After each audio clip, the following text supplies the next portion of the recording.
commission, there is something else that paste does that is really a very new option. It's a neat option that I think you'll enjoy, and I just want to take a moment to show it to you.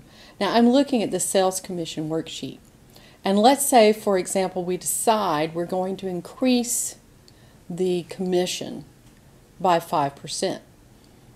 Then I can use paste to multiply existing commissions by 5%. What I do is I choose a blank cell outside of my data and I type in 1.05, which will stand for 105%, because I want to take the existing and increase it by 5%.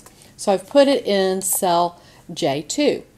Now what I do is I copy that cell where I've put the 1.05. So I'm going to come over to copy, and now I want to select the cells that I want to multiply that by. So I'm going to come over here and select F2 through F7.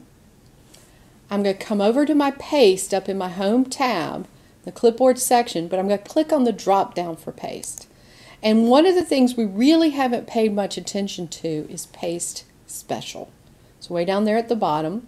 If I click this, notice I have some of the things that we found in our paste options before. I can paste formulas and values and formats. We've seen that before.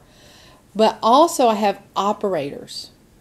I can add, I can subtract, I can multiply, I can divide. I'm going to multiply. So I click on multiply, I click OK, and notice my numbers have been multiplied times 1.05. So I'll hit escape to get rid of my moving marquee. If I go back and I hit my formatting, I'll go to my home tab, come over to the numbers group, choose the percentage to get it back in percentages. At first it might look like not a lot's happened, although we know our commissions have changed. But if I increase the decimal places 2 positions out, you'll notice that instead of 5% on this one, I have 5.25, I have 15.75, and so forth. So it is a 5% increase on commission. Again, you can use that to multiply, divide, add, and subtract.